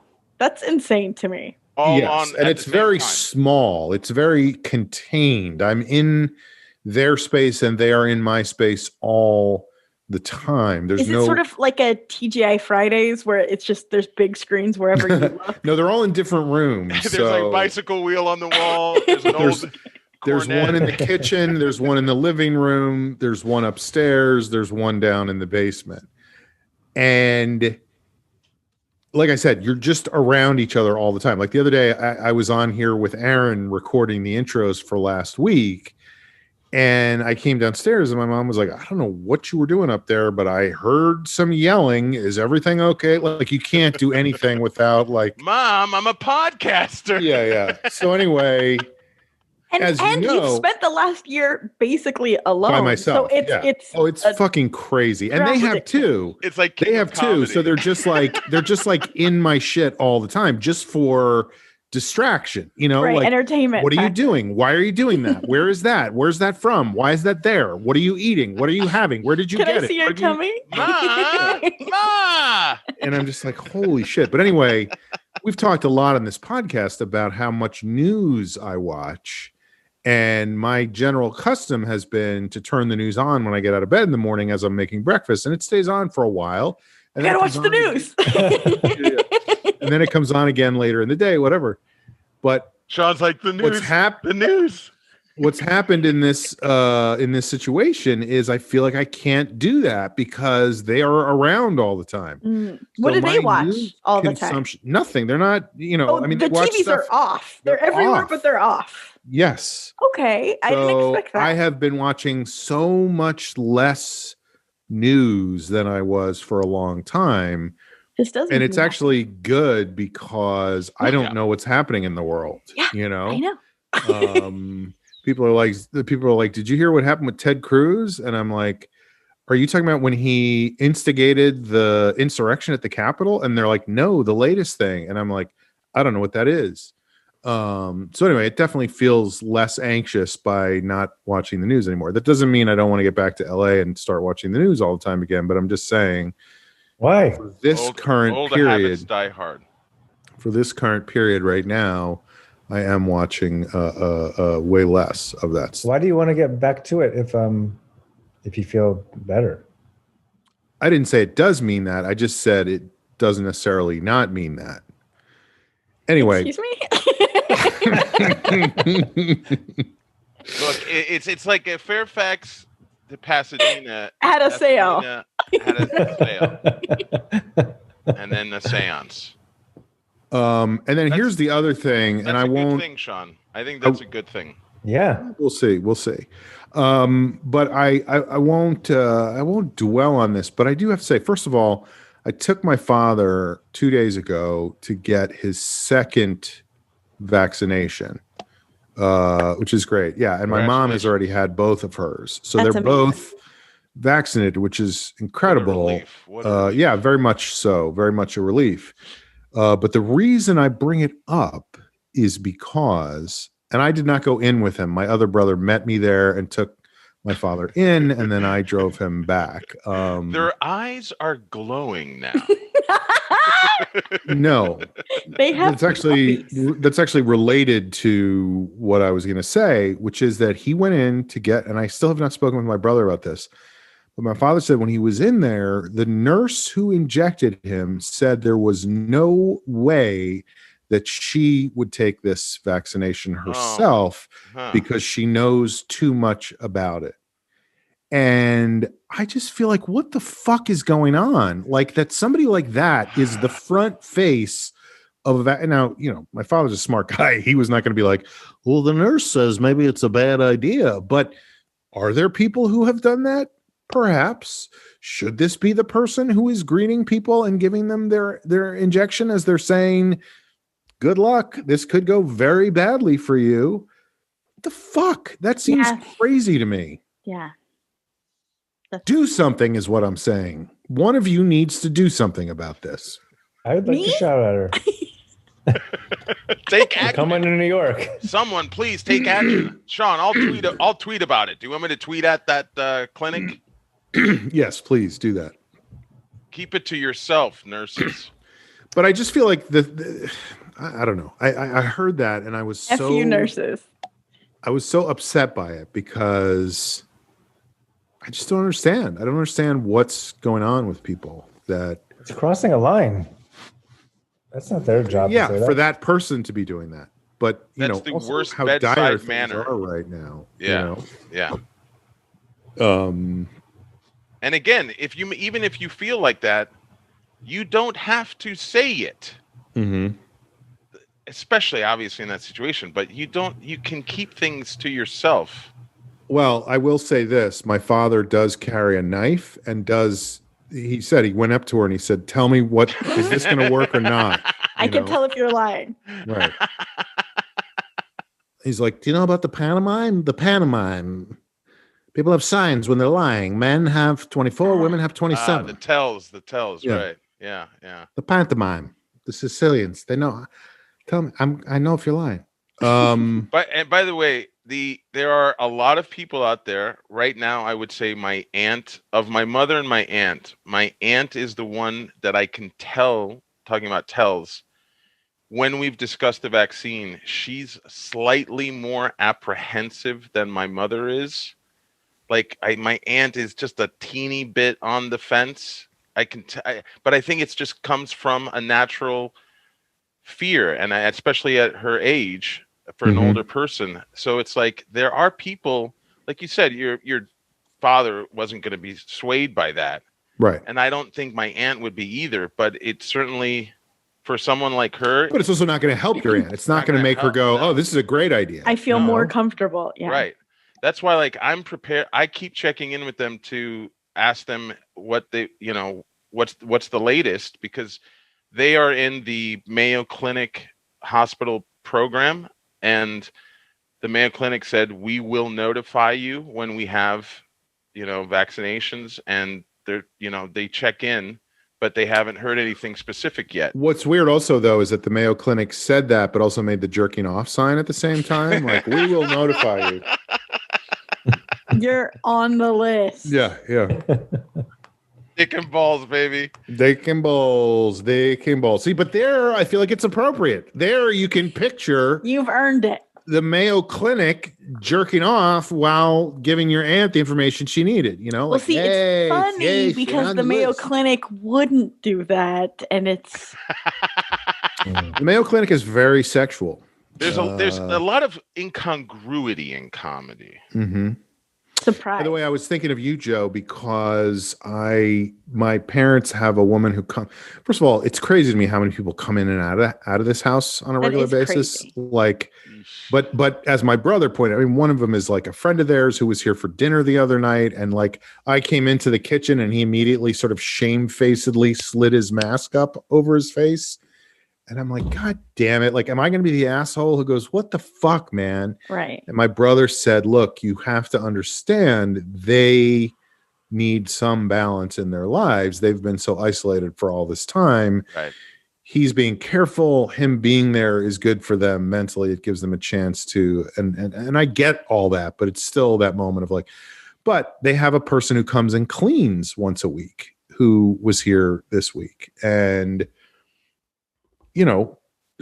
whatever. I'm just like, okay, fine. It's not my house. It's not my rules. I'm not living by my rules anymore. I got to roll with whatever's in front of me. But the reason I was thinking of you, Joe, was because this woman who comes and cleans does not speak any English, and my parents don't speak any Spanish. So they were trying to get me to. First, they were trying to get me to say, because I was like, my room is a fucking mess. All my shit that I brought with me is just in here. So I don't need. And you probably packed in such a hurry. And like, I don't want her wasting her time trying to organize my stuff and put stuff. It's just like, there's no point to that. Not because of her, but because I'm just a mess and this is how it is and it doesn't bother me. And whatever. And my mother was like, well, at least you have to let her change the sheets on your bed. And I said, no, I actually don't have to do that, but I will take the sheets. I will take the sheets off the bed and throw them in the dishwasher and get them cleaned. And you shouldn't put them in the dishwasher. Well, now I know, I mean, I wish we'd done this podcast last week, but Sean, I would say, yo soy Mm-hmm. Un mes. Yo soy un mes. Would probably. Desastre, I said. But then she might think that's not she bad. has. That's not bad. Then she might think she has to clean it. Cuarte, is that a room? Cuarto. Cuarto, yeah. Mi cuarto es un desastre. That's very good. Solo mi cama. No necesitas. Nada más. Solo mi cama. Limpiar. Nada más. And then, good. and she was like, like she said, hablas español. And I was like, Un no. poquito. No, yeah. Un poquito, poquito. ¿Haces comedia? Dígame un chiste. Gracias, papá. And then it was snowing, and she apparently usually because we're all joining in on this, and Jamie isn't. I was just picturing us all talking about the Samson story in Spanish. This is insult to injury, guys. Samson. I can get in on it. Tu cuarto es muy necesita mucho limpiar. Limpiar. No necesitas limpiar. Except tengo un brush. But thank you. But then apparently gracias. She usually takes a cab home, but it started snowing. So my mother was like, I can't let her go outside and wait for a cab in the snow. Can you drive her home? So Más conversación. Well, no. This is how you meet your wife. That's the end of the story, but thanks, Amber. Yo soy un desastre. Te quiero. Te amo. Bésame mucho, señor, en la cama. Solo mi cama.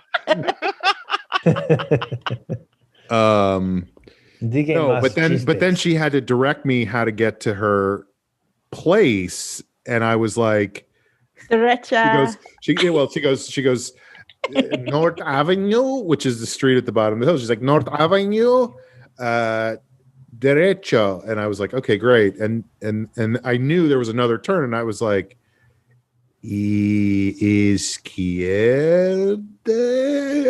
She was like, sí. So anyway, I was like, I should just call Joe and have him translate for me because this ain't working. You did great. No, I couldn't find her place. I left her on the side of the road. Oh my God. She's probably dead. Oh, it was snowing out. I mean, people are freezing to death everywhere.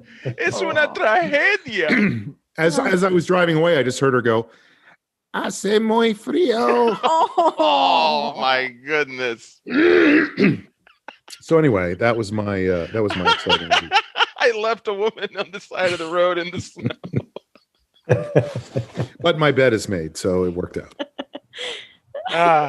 Even so. Yeah. You know what? She froze doing what she loved. It all comes out. It all comes out in the wash, the dishwash. Amber, checking in. Yeah, sure. I wasn't on the podcast last week, but last week I wasn't feeling well. I started feeling ill, and it was like mild-ish symptoms. In any other year, in any other setting, you wouldn't think twice about it. You have a little cold, That's what it felt like. Don't think twice because it's all right. Right. Rock and roll. Where's the Dynasty typewriter guy? I was achy. I had a headache, and then I started a couple days later developing. You just almost fell asleep while you were telling a story. It's not an interesting story. I was a little sick, and then I developed a little bit of a cough. And so once you have the cough and the aches, and unfortunately, or I guess fortunately, when you go online and you look up COVID symptoms, like I had a bunch of them, not extremely, not severely, but I had them. And so I Mayo Clinic says you might have COVID. Good luck. right. And it felt irresponsible to not get a test. So I did. It was my first COVID test, first and only so far. Where'd you get it? Just in In the butt? Echo Park by the library. I go there. I've gone that one 3 times. Really? I've it was heard that's a good one. I've it heard was that's- It was the first time I went, there was a line, but the last 2, it's been like just right there. in and out. I came Amber, would you say bingo bango? bingo bongo. Bingo bongo. I was there like 5 minutes early, and they were like, "Yeah, there's no line, go for it." And it was fine. But okay, I have conflicting feelings about being sick in a work from home atmosphere. Because on one hand, I was so excited that I didn't even have to do the math of like, am I sick enough to call in sick? Or like, can I drag my ass to the office? And I feel like no matter 30 what, feet when away. I'm not feeling well, I bet wrong in the sense that like as soon as I call in sick, I immediately feel like I don't feel that sick. And now I feel guilty that I used a sick day for this. Like it's nothing. Like Always bet on black. Black lung. and it might be psychological. I almost always feel better the second you call in sick. Do you know what I mean? Yeah. And but then the days that you're False like, alarm. I think that I could do this, and you get your ass to work, and then you just feel like crap the Mhm. entire day, and you don't get anything done. So there was something nice about the fact that I didn't even have to have that debate with myself. Like I told my boss I wasn't feeling well, but I'd still be on emails. I stayed in my PJs, I stayed in bed, and I just like worked away on my laptop. Also, But when you then have those debates, you're always like, be it resolved that I am sick and henceforth I shall not, you know. Right. Well, it must. I think it really just helps both psychologically and physically that you're not going to work. You're not driving. Right. You're not in another space. You're still in your home. So it's like You could Even be if in a you do- blanket. You can yeah, and you can still check, like you said, an email or something. Right. Yeah. but that's good. but then at the same time I was like, oh wow, capitalism is a nightmare, that I'm so excited that I can still work while I'm sick in PJs. Like, but yeah, there's that. But so I got the test, and the results came right away. I was negative. I never really thought that I had it. It just, I had enough of the symptoms that lined up that it felt irresponsible not to check. But it also was so frustrating. Like if I did get COVID now, this late in the game, I'd be so pissed And because it's going to happen to a lot of people. right. But it's just like I could have been more frivolous the past 10 months. Like Right. if I was just gonna get it anyway. It's like the war is over, but we're not signing the treaty until Saturday. So we need you guys to go over the wall. Right. You know, Right. I'm using a war analogy. Treaty. Attack. But yeah, and on Wow. along those lines, to piggyback off what Sean said, I got a call from my parents today that they both were able to get their first round of the vaccine shot. And like, Great. it was Que bueno. so exciting. When I got off the phone with them, I cried a little bit just because it was something I was concerned about. It's been something that's been rattling around the back of my head. I knew they would get it eventually, but it would No, be that's your headset. right. I didn't know if they were going to have to drive up to Mexicali and get a hotel and get the shot and then come back down and then do it again. The fact that they had it in San Felipe is incredible. The fact that It's amazing what a load off your mind it is. it's incredible. Jamie, where, how's your mother doing with that? They're actually. I feel like Joe started to ask that question and realized halfway through it was a bad idea and sort of had to finish it anyway. And then omitted my dad. I am Yeah. Howard! Your mom. My dad's still alive. I was just curious. I'm sorry. I was just curious, and then but I didn't mean to put you on the spot, Jamie. But I just thought, now I just want to know about your parents. They're The vaccine. They got their first one 2 weeks ago, and then I'm taking them on Wednesday to get their second. So Amazing. I'm excited. Well, great. About that. I'm the only one that has parents that could still die. Okay, great. I mean, our parents can still die, Joe, if that makes you feel any better. Not only that, You know they what? will. They actually will. There's no doubt about That makes that. you feel any better. You know what? My spirits have been lifted. It's definitely going to happen at some point. I know. It's my biggest fear. I mean, we don't have to get into parent death. Anyway, Amber. But just the like light at the end of the tunnel that I may see them again someday is Right. is pretty exciting. And Sometimes the light at the end of the tunnel is, me. sometimes it's you, but I was going to say sometimes it's death. Like, is there a light? I mean, is it Right.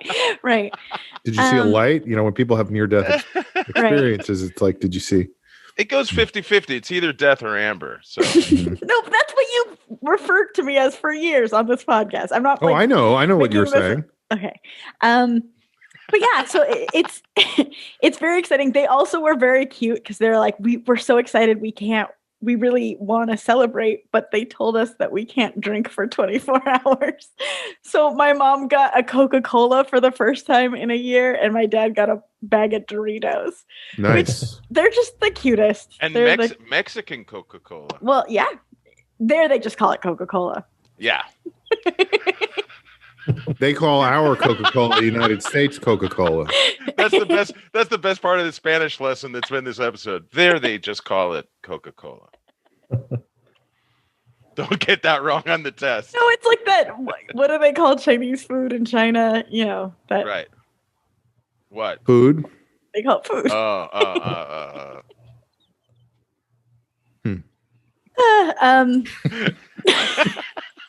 I got a little dad. You're like, what? I got a little dad there. I may have gotten a little dad. But yeah.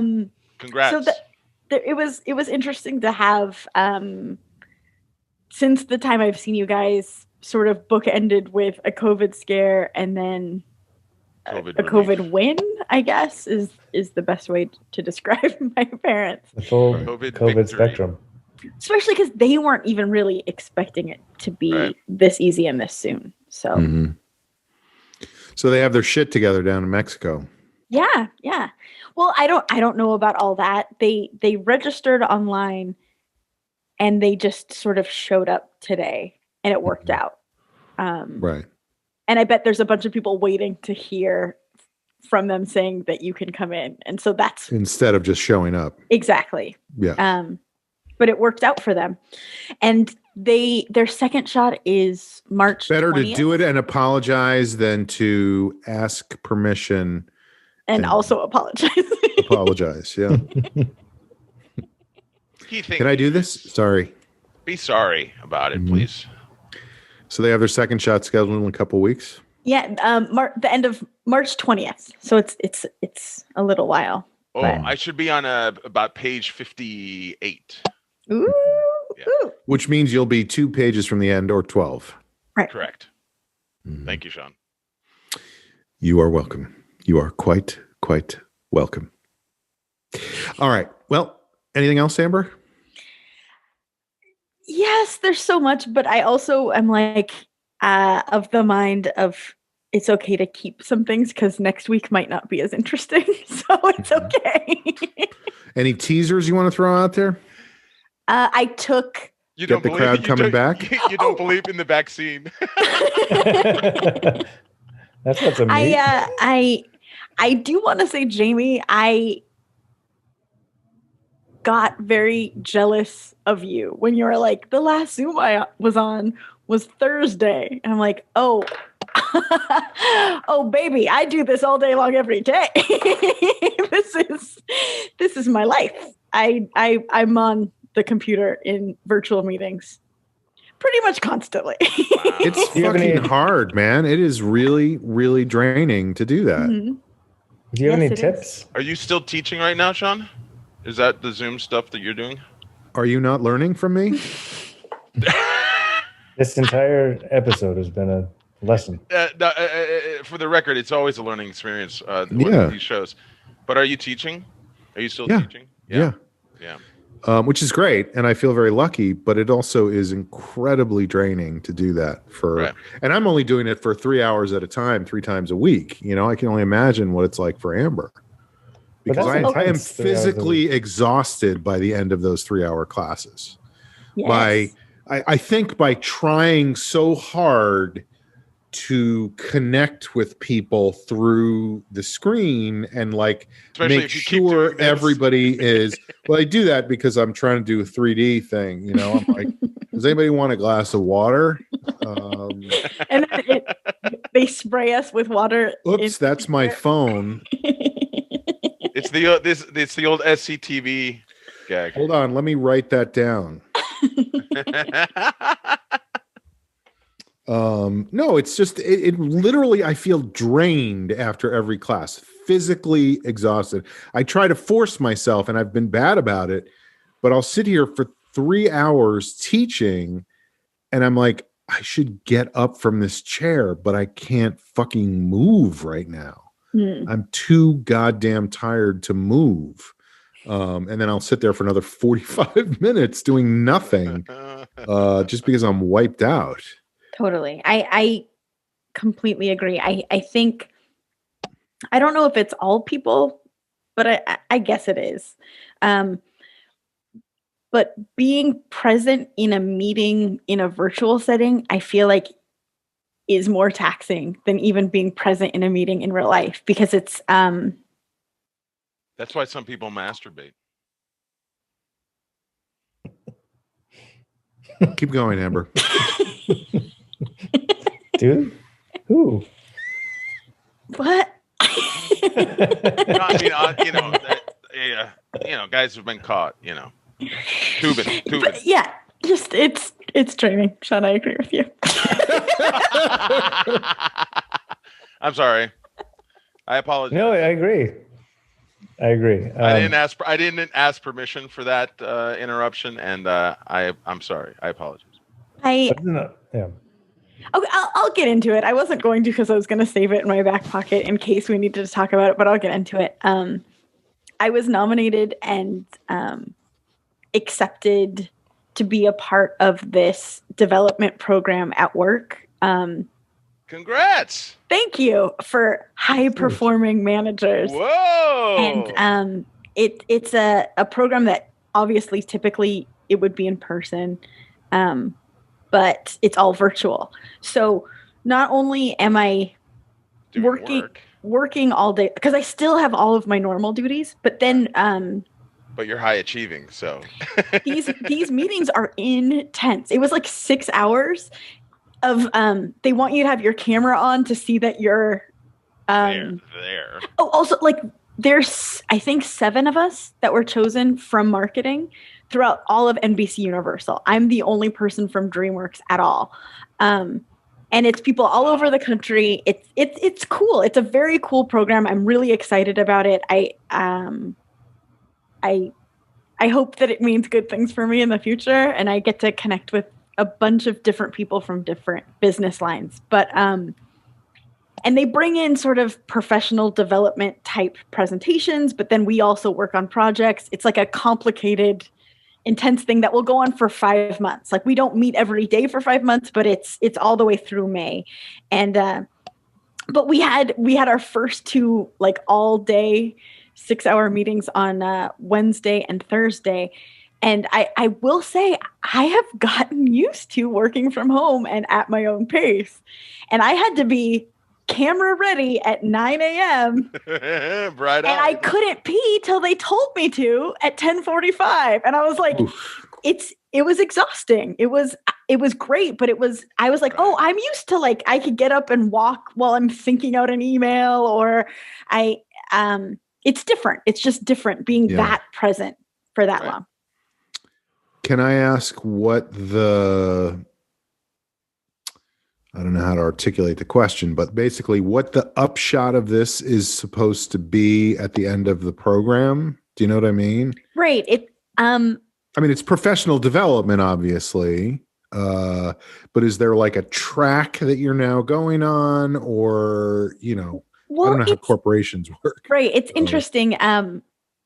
Because I've had like one-on-ones with the vice president of the guy who runs this organization and runs this segment of NBC Universal. Anyway, and I asked similar questions, and it really is about getting to know yourself better, your strengths and your weaknesses, being able to tell your professional story, being able to connect with people, because it really is true. On a daily basis, I'm only talking to the handful of people that I deal with.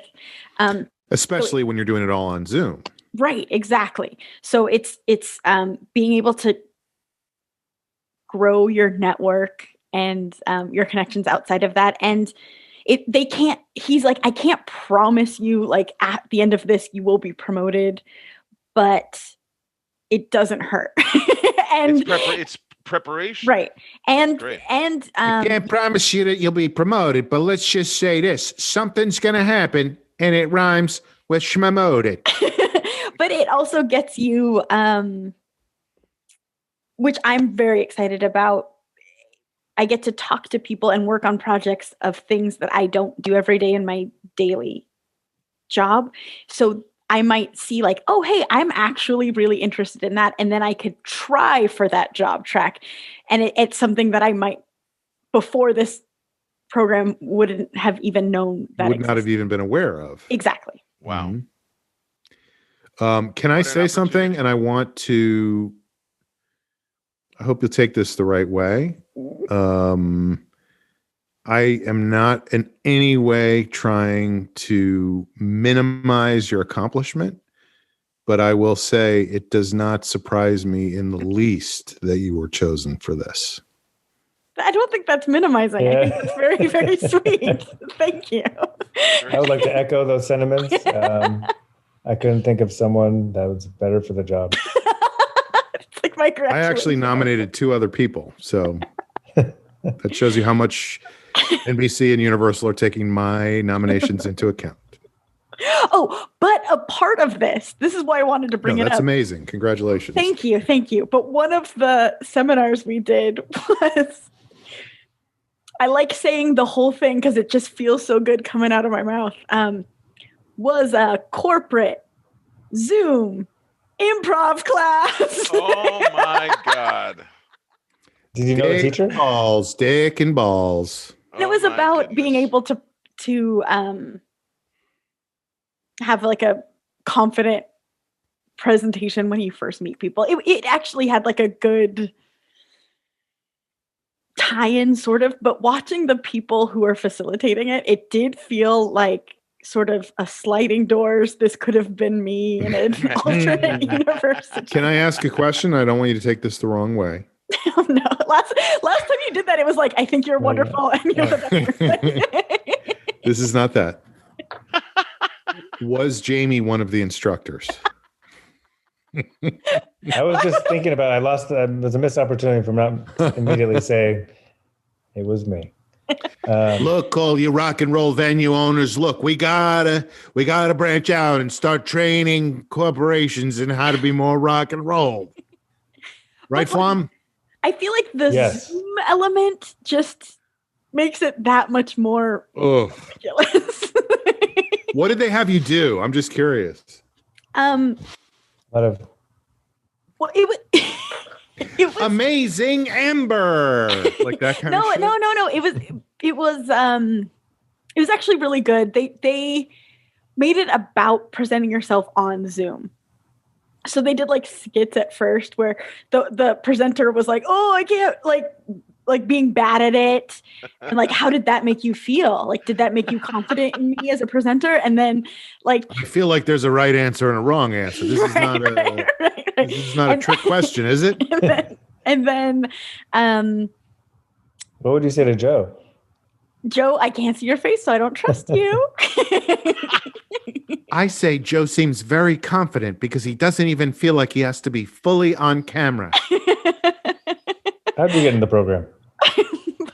but then Jazzy Jamie. we didn't have to do that, thank God, but they did make one person volunteer, and it wasn't me, and they did a scene, like the two facilitators and this one poor girl on Zoom, and it was fine, but it was showing how, like, the principle of if you yes and you have somewhere to go, and if you just say no, you have nowhere to go.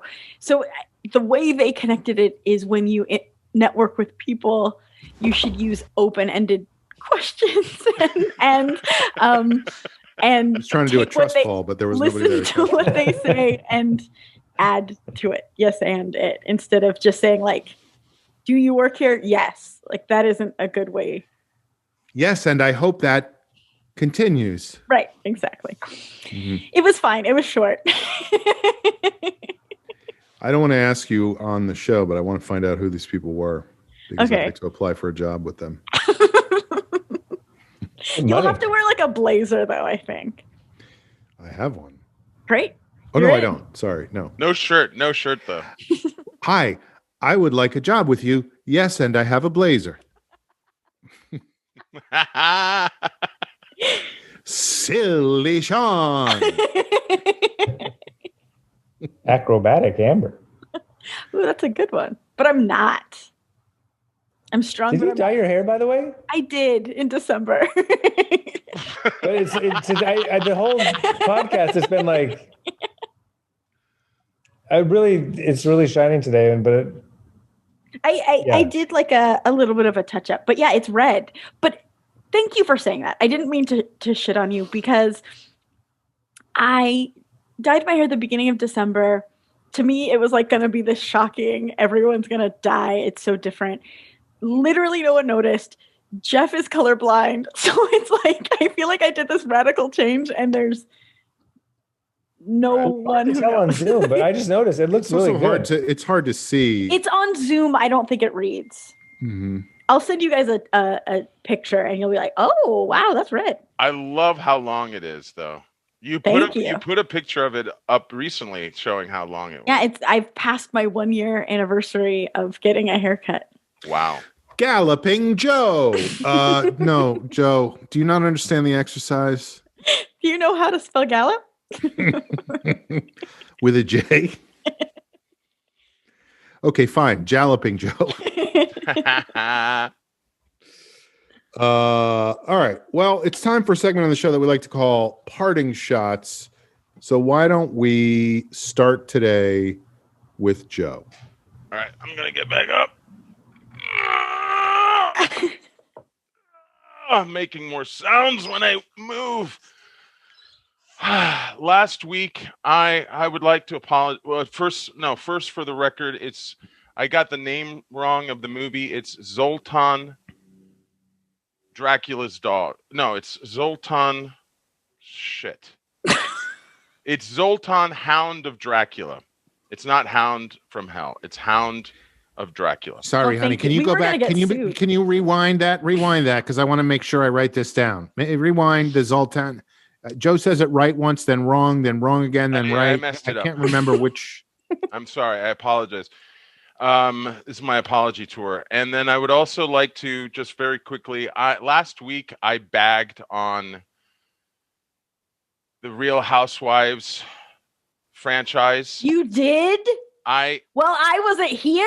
I'm sorry, Amber. I fell down a wormhole last week of watching Real Housewives of Salt Lake City, the newest. It's a good one. It's a good one. I got sucked in. I'll admit I got sucked in. But I also expressed an opinion where I was I felt like I bagged on people. I may have inadvertently bagged on people who watch those shows, and it helps them get through all of this. And I just wanted to say, I get it. I get it if that's what gets you through watching Different those strokes. shows. Different strokes, right? That's what gets You'll me be through. watching different strokes. Yeah. It's not my stroke. It's not my stroke. I'm going to say that because even though I fell into it and I was getting sucked in, I I ultimately, Amber, the thing was, I just kind of was like, I just got turned off by watching people fight. Right. Like right. it was that negativity was tough personally for me to handle. But anyway, if that's what gets you through the day, You're not going to like boxing, my friend. Thank you.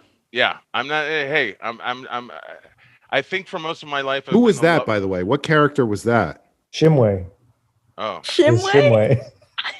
Shimway. See, that's all you have to do. It doesn't matter. You just yes-anded. You didn't go, yes. What character? Like, yes, that was perfect, Jamie. That you fucking nailed that one. Shimway is my savior. And By the way, Jamie, as it's gotten darker as we've recorded, the lights behind you now are so like this constellation of stars behind you. It's the reflection now. I was going to say those are those actual lights or are they? inside. Yeah. I will say cool. my fucking Looks beautiful. the lamp on my or the light on my screen, the monitor screen light, what's it called? Has Sure. been I don't know low. what you're talking about. But Aaron, for the sake of like the promotional picture, if it could be since that's the me, lights gone baby. That's not Aaron. That's me. what is? I'm the social media manager. Oh, you picked the photo. Okay. I think you've done a great job. I was like, Amber is please. the person doing all the work. Thank you, Amber. No, I'm not. Aaron does do the thumbnail of YouTube, I guess. That's what you mean, probably, right? No, I think you meant to say "fuck you, Aaron." No, just no. The whatever's posted that I. That's me. Yeah. So what Yeah, do you don't want this or you do want this? I'm taking a picture Yes, right from now. when it's gotten brighter and not earlier where I looked unoptimal. Okay. I'm done with my checking in. I mean, my sorry. God, Yes, you are done with your checking in. I think I've done that 3 shows in a row. I'm so sorry. Right, parting. All right, let's go next to Amber. Parting shots. Sure. I have a recommendation for a movie. And with a caveat, I know that it won't be for everyone and everyone's taste, but Barb and Star go to Vista Del Mar. I watched it twice in a row. I loved it so much. It's so silly and funny and goofy and a perfect escape for This looks so cute. from the world that we're living in right now. I also love it. And maybe I shouldn't even say this because it might make men not like it, but it's like the feminist in me loves it because it's like a silly Austin Powers type movie, but with female leads. All the way till like all the way like you know how there's the trope in comedies, there's always the dumb guy and the hot chick falls in love with that stupid idiotic character, like The Mask, Ace Ventura, just Jim Carrey apparently, Wayne's World, but you know what I'm saying, where it's Pickles. like if you zoom out, if this was at all grounded, like why would that supermodel woman fall in love with this clown? Man on the Moon. They do that same thing in this movie, but they reverse the genders, and it's great. It's wonderful. I love the story behind that movie just from a sketch perspective, because those were 2 characters that Kristen Wiig and her writing partner developed at the Groundlings.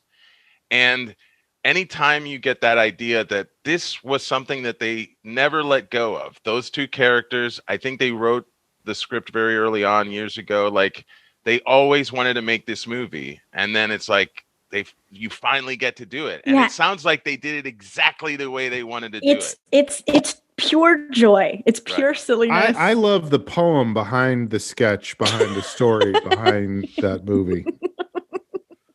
But anyway. So yeah, check it out if you Barb and Star go to Vista Del Mar. Go to Vista Del Mar. Namaste. I'm done with my checking in. I believe Jamie. I believe Jamie might be watching it right now. It's off to a good start for sure. Parting shots. I'll go next, which is that we were joking before about Amber falling asleep in the middle of her thing, and it reminded me of a woman who was a substitute teacher. She was a nursery school teacher in the neighborhood in which I grew up. And her first name was Anne, and I honestly can't remember her last name. She was an older woman, like much older, way too old to still be teaching. And I remember her. So she had, nursery school in the morning, but then she would sub in my elementary school in the afternoon. Wow. And I just remember one time, I think I was in like second grade, and she came in and subbed for us in the afternoon. And she was like, okay, we're going to have story time. Everybody come over and sit on the rug. And we all sat, crisscross applesauce on the rug. And she sat up in a chair and took out a book and started reading to us, and then just drifted off to sleep as like 25 of us just sat there not knowing what to do. Like didn't misbehave, didn't leave the room, didn't go get help.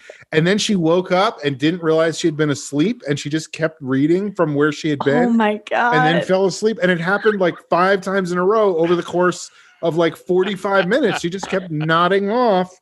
Oh and my waking God. up and continuing. And it's just funny to me, as having been a teacher since then, that we all just sat there and didn't like trash the classroom or something. You're such while good she was kids. falling asleep. She wakes up with a dick and balls drawn on her face. Yeah, exactly. I feel like that is a definite possibility. Well, just a reminder, by the way, that most teachers are overworked and underpaid, by the way. Mm-hmm. Yeah, Sorry to get political. Jamie, I'm done with my checking in. Parting shots. Well, this could be it. It might as well be it. But I did watch the. I guess we'll see, right? Thing. Did we talk about that? Was that? I don't know how long that's been out, but What'd you say? We did not talk about that. Britney Spears. Oh yeah, that's my friend started that. I know. I did not know until I watched the damn thing, and I was like, Speaking I of know Barbs. them. Speaking of Barbs. That's what I thought you were going to say. Let's give them their due. Barbara Gray and Tess Barker. By the way, has anyone noticed that it's hard to start remembering names anymore in the quarantine? Hard to start remembering? No, sorry, hard to remember names. Barb and Tess help with Britney's mess. Go ahead, Jamie. Wait, we didn't actually say we all just got excited. So my friends Barbara and Tess in 2017 started Barbara Gray and Tess of the D'Urbervilles. Right. Started a podcast called Britney's Gram, where they would, in a comical fashion, lighthearted way. Yes. Sort of poking fun. Poking fun. In-depth sort of investigate and detail Britney Spears' Instagram. It sort of accidentally morphed into investigative journalist operation. They had sort of a deep throat figure who called into their podcast that let them know that Britney Spears was being hospitalized mistreated against her will multiple times. Anytime she decided not to do something in her career, they would just put her in an insane asylum. Anyway, point is, the hashtag Free Britney, that was started by my friends Barbara and Tess, who literally planned my bachelorette party. So I feel very big fans cool. of Magic Mike. Big fans. This is so weird. The world in the last few days. First and foremost, 2 of my colleagues. By the way, Jamie is saying all this because he's in an insane asylum right now. This is his cry for help. You saw the dog, right? Jamie. That was another yes and. Good job. This is how we applaud in Zoom improv class. Wild Joe. Joe, do you not get what we're doing here? Zoom turns people into children. Well, because if everyone clapped at the same time, like no one would hear anything. There's the thing that you can put anyway. There's the thing that you can. 2 people I work with all the time are obsessed with Housewives and Britney stuff. anyway, well, I forgot why I brought that up. Oh, but also there's a screening last night at the theater for 4 people, and they watched the Magic Mike XXL XL. Great cinema. XL is Great. good. XXL is better, but by the time you get to XXXL, they just are not looking good anymore. XL was a little tight on me. Wait, was it X or XL? XXL? It's XXL. Okay. Extra large. Anyway, I guess that was it. That's a thing. Magic Mike M, not good. Yes. Magic, I believe it's Magic Mike XXIV. Yeah. 2XLT. Go ahead, Jamie. Were those people there of their own volition, or were they there against their will? I'm surprised. Go ahead. It was the same car pulled up. Where are we? Oh my God, it's a movie theater. What is that? That's Magic Mike M. Damn it.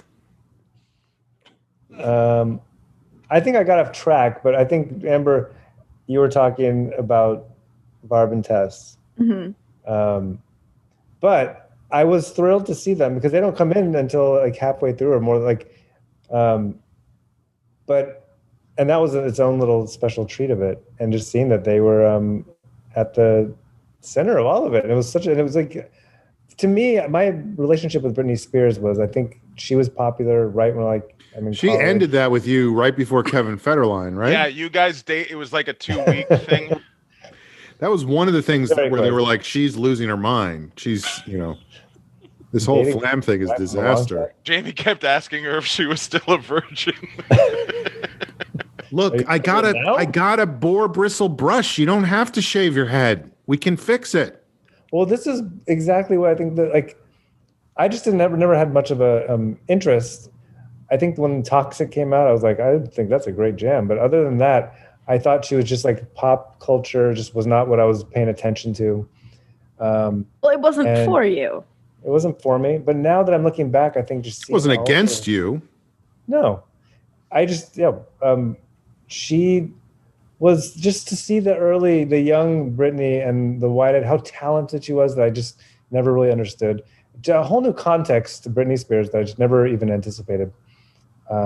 It's when you go And from then- seeing someone as a pop culture punchline to an actual. That was, the part that got me the most was like, she was such a punchline 20 years ago. And not that it's much better now, but like, to see even David Letterman and Whoopi Goldberg, like they took this girl who was this truly talented. You should just watch it. I don't have to explain how it all goes, but like to actually see almost like it document the exact moments where like, yeah, of course she's fucked up. Of course she is, because you did that.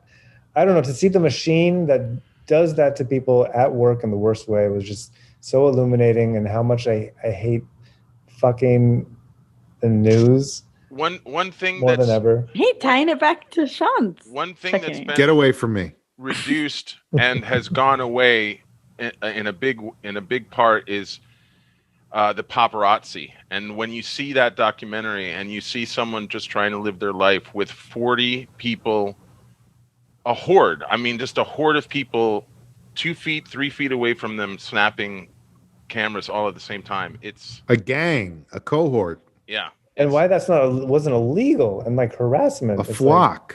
Well, celebrities at the time, George Clooney was one of the first to try to get any kind of curbing of that legally, because it It's affects a crazy. person. It really does. It just messes with you completely. but just even Right. But there's also the flip side of it, which was that was helpful to some people's careers to have those people following them around like that. Well, And in and fact, I that's think you would even find that there were some people who no, hired people to do that to make themselves look more important, it could be a symbiotic thing, but what they talk about in the documentary is that thankfully what it transformed into was the celebrities now being able to take their own photos. Now, because of social media, they can curate all those photos that would have been taken by the horde. I mean, that's why we started up the long shot account again, because otherwise we'd have the paparazzi following us around all the time. Correct. Who the fuck needs that? You know? My final, it kind of does wrap around, because that was another thing. Like, I was at my parents' on Thursday, and I haven't been watching the news. I've been trying to not watch as much, because it definitely. I'm with you, brother. I am with you. I know. And it came on, and we're watching the guy I talked about, I forgot, Ari Melber. Mm-hmm. Anyway, I ended up going on a rant, like an anti-Republican conservative, that my heart was beating so fast, and I was like boiling. And it came from almost nothing. It came that, like, how quickly I can go just like angry to the point where my mom, like, it's like I can see when she kind of flips, because she's on the same page, and we're like kind of going back and forth. But I've seen it before. There's a point where she's like, my son is so angry. And like, I'm so sorry. Like, I end up apologizing. I'm so sorry. Like, I don't know. But I think we all have some version of that kind of. Yeah, definitely.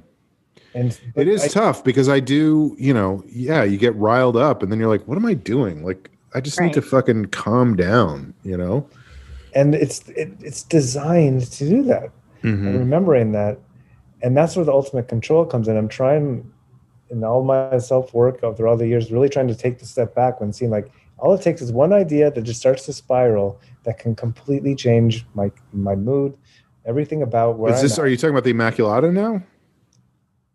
Not necessarily. The Encantada? not talking about it. Exactly. I like when Jamie gets sassy. No, I just love that, because I haven't said that word in a while, but yeah, it's not Immaculata. But it's also not the Immaculata. That's fair. It's a not Immaculata world. We have all the control over what we think, and like that, and so in the same way, you can start to replace those thoughts with whatever you want, and think about good memories or whatever it is. But I still have a lot more work to do to iterate it in a way that will be worthy of people's time. But it's an exciting thing to remember that ultimately we're in control. So I really am trying to not watch the news as much, and just really noticing, oh my God, I just went from this thing to a whole like fuck Republicans or whatever it is, but that does seem to be a recurring theme. To the point where I'm angry driving or sitting in my apartment, whatever it is, and like no, okay, I take the step back and try to. It's not helpful right now. Totally. And that's been very helpful for me. Good that's work, my Good checking in. Namaste. So that finishes your checking in. Go ahead, Amber. Can I say something really quick? I know all of us across the board are trying to not pay attention to the news as much, which I'm on board for. But I do want to say, because it would feel strange if I didn't address it. Are you going to say we owe a big debt of gratitude to Rush Limbaugh because we're doing No. Just Texas. I'm. Oh yeah. My heart is breaking for Texas, and I'm praying for the state and sending good vibes, and it's truly heartbreaking.